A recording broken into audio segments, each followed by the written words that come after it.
বলে কোনো ধর্মই খারাপ কথা বলে না, কিন্তু মুসলিমরা কেন অন্য ধর্মের লোকদের ইসলাম গ্রহণ করতে বলে?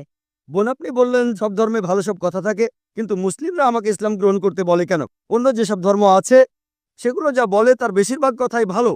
তবে ইসলাম ভালো কথা বলার পাশাপাশি আপনাকে দেখাবে কিভাবে সেটা অর্জন করতে হয়।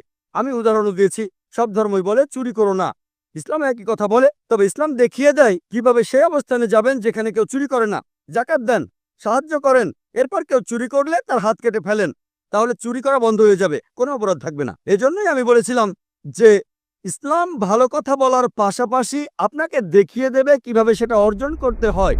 যদি সর্বশক্তিমান আল্লাহ যে কোনো কিছুই তৈরি করতে পারেন, কেন তার সমস্ত পৃথিবী তৈরি করতে 6 দিন লাগলো? বোন প্রশ্ন করলেন যে আল্লাহ যদি যে কোনো কিছু সৃষ্টি করতে পারেন তাহলে কেন 6 দিন সময় নিলেন? বোন, আল্লাহ যদি চাইতেন একদিনে সৃষ্টি করতে পারতেন, তখন আপনি বলতেন যে কেন একদিনে তৈরি করেছেন, 6 দিনে কেন নয়? কারণ আল্লাহ 6 দিনে এটাই বানাতে চেয়েছেন। কোরআন বলে যে আল্লাহ যা ইচ্ছে করেন তাই সৃষ্টি করতে পারেন। অনেক আয়াতে আছে, আল্লাহ বলেন কোরআনে সূরা আলে ইমরান অধ্যায় 3 আয়াত নম্বর 59, إن مثل عيسى عند الله كمثل آدم خلق من تراب ثم قال له كن فيكون। আল্লাহ আদম আলাইহিস সালামকে সৃষ্টি করেছেন যেমন তিনি যীশু খ্রিস্টকে সৃষ্টি করেছেন ধুলো থেকে, তিনি বলেন হও আর তা হয়ে যায়। আল্লাহ যখন কিছু সৃষ্টি করতে চান তিনি বলেন হওয়ার হয়ে যায়, তিনি ইচ্ছে করলেই এটা হয়ে যায়।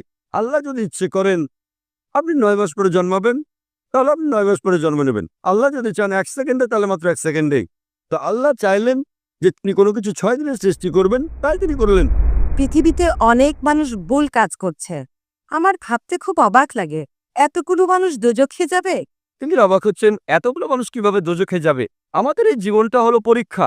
আপনারা যদি ভালো করে দেখেন যে নিচু গ্রেডের পরীক্ষাগুলোতে বেশিরভাগ ছাত্র পাশ করে, তবে উপরের লেভেলে গেলে সেখানে পাশ করাটা কঠিন। উদাহরণস্বরূপ কোনো কঠিন পরীক্ষায় বসেছেন, যেমন মেডিকেল কলেজে ভর্তি হতে গেলে আপনাকে পড়তে হবে, খাটাখাটনি করতে হবে, পড়াশোনা করতে হবে। একইভাবে বেহেশতে যেতে গেলে এটা সহজ কাজ না, এটা মেডিকেলে ভর্তির চেয়েও অনেক কঠিন কাজ। তাই এটা আসলে পরকালের জন্য পরীক্ষা। যারা আল্লাহর নির্দেশগুলো মেনে চলবেন তারা ইনশাআল্লাহ বেহেশতে যেতে পারবেন। আশা করি বোন উত্তরটা পেয়েছে।